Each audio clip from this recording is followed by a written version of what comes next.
بسم اللہ الرحمن الرحیم۔ السلام علیکم ناظرین، آج کی ویڈیو میں ہم نبی کریم صلی اللہ علیہ وسلم کی وفات حسرت سے صحابہ کرام پر جو اثر پڑا تھا اس کا تذکرہ کریں گے۔ ویڈیو انتہائی ایمان افروز ہے، اس لیے ویڈیو کو آخر تک ضرور دیکھیں اور اپنے پیاروں کے ساتھ بھی شیئر کیجیے۔ ناظرین مکرم، حضور اقدس صلی اللہ علیہ وسلم کی وفات سے حضرات صحابہ کرام اور اہل بیت عظام رضی اللہ عنہم کو کتنا بڑا صدمہ پہنچا، اہل مدینہ کا کیا حال ہو گیا۔ اس کی تصویر کشی کے لیے ہزاروں ویڈیوز بھی متحمل نہیں ہو سکتی۔ وہ شمع نبوت کے پروانے جو چند دنوں تک جمال نبوت کا دیدار نہ کرتے تو ان کے دل بے قرار اور ان کی آنکھیں اشکبار ہو جاتی تھی۔ ظاہر ہے کہ ان عاشقان رسول پر جان عالم صلی اللہ علیہ وسلم کے دائمی فراق کا کتنا روح فرسا اور کس قدر جان کا صدمہ عظیم ہوا ہوگا۔ جلیل القدر صحابہ کرام بلا مبالغہ ہوش و حواس کھو بیٹھے، ان کی عقلیں گم ہو گئی، آوازیں بند ہو گئی اور وہ اس قدر مخبوط الحواس ہو گئے کہ ان کے لیے یہ سوچنا بھی مشکل ہو گیا کیا کہیں اور کیا کریں۔ حضرت عثمان غنی رضی اللہ عنہ پر ایسا سکتہ طاری ہو گیا کہ وہ ادھر ادھر بھاگے پھرتے تھے، مگر کسی سے نہ کچھ کہتے تھے نہ کسی کی کچھ سنتے تھے۔ حضرت علی رضی اللہ عنہ رنج و ملال میں نڈھال ہو کر اس طرح بیٹھ رہے کہ ان میں اٹھنے بیٹھنے اور چلنے پھرنے کی سکت ہی نہیں رہی۔ حضرت عبداللہ بن انیس رضی اللہ عنہ کے قلب پر ایسا دھچکا لگا کہ وہ اس صدمے کو برداشت نہ کر سکے اور ان کا ہار فیل ہو گیا۔ بحوالہ مدارج النبوہ حضرت عمر رضی اللہ عنہ اس قدر ہوش و حواس کھو بیٹھے کہ انہوں نے تلوار کھینچ لی اور ننگی تلوار لے کر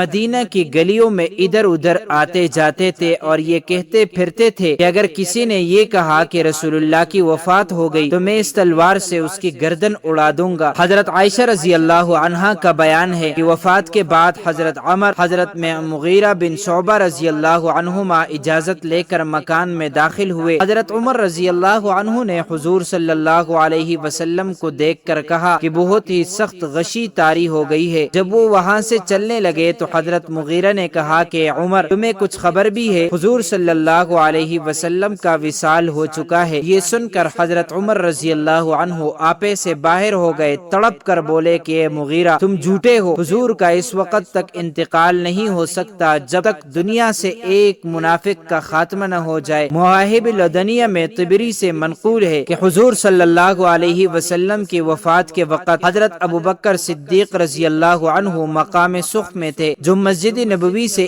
1 میل کے فاصلے پر ہے۔ ان کی بیوی حضرت حبیبہ بنت خارجہ رضی اللہ عنہا وہیں رہتی تھی۔ چونکہ دوشنبہ کی صبح کو مرض میں کمی نظر آئی، کچھ سکون معلوم ہوا، اس لیے حضور صلی اللہ علیہ وسلم نے خود حضرت ابوبکر صدیق رضی اللہ عنہ کو اجازت دے دی تھی کہ تم سخ چلے جاؤ اور بیوی بچوں کو دیکھتے آؤ۔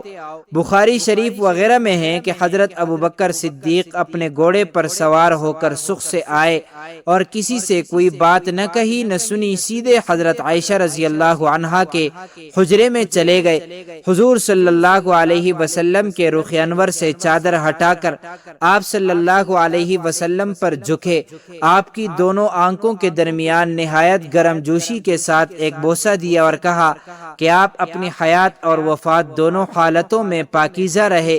میرے ماں باپ آپ پر فدا ہوں، ہرگز خداوند تعالی آپ پر 2 موتوں کو جمع نہیں فرمائے گا۔ آپ کی جو موت لکھی ہوئی تھی آپ اس موت کے ساتھ وفات پا چکے۔ اس کے بعد حضرت ابوبکر صدیق رضی اللہ عنہ مسجد میں تشریف لائے تو اس وقت حضرت عمر رضی اللہ عنہ لوگوں کے سامنے تقریر کر رہے تھے۔ آپ رضی اللہ عنہ نے فرمایا کہ عمر بیٹھ جاؤ۔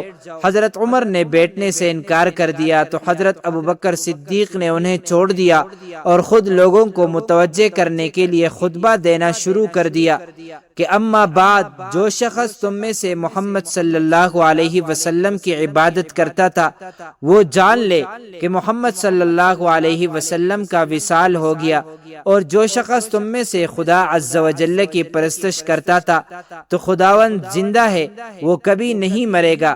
پھر اس کے بعد حضرت ابوبکر صدیق رضی اللہ عنہ نے سورہ آل عمران کی یہ آیت تلاوت فرمائی، وما محمد الا رسول، قد خلت من قبله الرسل افإن مات او قتل انقلبتم على اعقابكم ومن ينقلب على عقبيه فلن يضر الله شيئا وسيجزي الله الشاكرين۔ ترجمہ، اور محمد صلی اللہ علیہ وسلم تو ایک رسول ہیں، ان سے پہلے بہت رسول ہو چکے، تو کیا اگر وہ انتقال فرما جائیں یا شہید ہو جائیں تو تم الٹے پاؤں پھر جاؤ گے، اور جو الٹے پاؤں پھرے گا اللہ تعالیٰ کا کچھ نقصان نہیں کرے گا، اور عن قریب اللہ تعالیٰ شکر ادا کرنے والوں کو ثواب دے گا۔ حضرت عبداللہ ابن عباس رضی اللہ عنہ کہتے ہیں کہ حضرت ابوبکر صدیق رضی اللہ عنہ نے یہ آیت تلاوت کی تو معلوم ہوتا تھا کہ گویا کوئی اس آیت کو جانتا ہی نہ تھا، ان سے سن کر ہر شخص اس آیت کو پڑھنے لگا۔ حضرت عمر رضی اللہ عنہ کا بیان ہے کہ میں نے جب ابوبکر صدیق رضی اللہ عنہ کی زبان سے سورہ آل عمران کی یہ آیت سنی تو مجھے معلوم ہو گیا کہ واقعی نبی صلی اللہ علیہ وسلم کا وصال ہو گیا۔ پھر حضرت عمر رضی اللہ عنہ اضطراب کی حالت میں ننگی شمشیر لے کر جو اعلان کرتے پھرتے تھے کہ حضور کا وصال نہیں ہوا، اس سے رجوع کیا، اور ان کے صاحبزادے حضرت عبداللہ بن عمر رضی اللہ عنہ کہتے تھے کہ گویا ہم پر ایک پردہ پڑا ہوا تھا کہ اس آیت کی طرف ہمارا دھیان ہی نہیں گیا۔ حضرت ابوبکر صدیق رضی اللہ عنہ کے خطبے نے اس پردے کو اٹھا دیا۔ تو ناظرین مکرم، اللہ تعالی ہمیں پیغمبر اسلام صلی اللہ علیہ وسلم سے، ان کی آل اور اصحاب سے سچی اور پکی محبت نصیب فرمائے، آمین۔ دوستو، چلتے چلتے ہمیشہ کی طرح وہی ایک آخری بات عرض کرتا چلوں کہ اگر کبھی بھی اس چینل پر آپ کو کوئی ویڈیو، قول، واقعہ، کہانی یا تحریر وغیرہ اچھی لگا کرے تو دیکھنے اور سننے کے بعد مزید تھوڑی سی زحمت فرما کر اپنے دوستوں سے بھی شیئر کر لیا کیجئے۔ یقین کیجئے کہ اس میں آپ کا بمشکل ایک لمحہ صرف ہوگا، لیکن ہو سکتا ہے اسے ایک لمحے کی اٹھائی ہوئی تکلیف سے آپ کی شیئر کردہ تحریر، ویڈیو یا قول ہزاروں لوگوں کے لیے سبق آموز ثابت ہو۔ جزاک اللہ خیرن کثیرا۔ تو معزز ناظرین، امید کرتا ہوں آپ کو یہ ویڈیو اچھی لگی ہوگی۔ مزید معلومات کے لیے ہمارے چینل کو سبسکرائب کیجئے۔ اگر زندگی کے لمحات مزید باقی رہے تو آپ کے لیے ایک اور بہترین ویڈیو لے کر حاضر ہوں گا۔ تب تک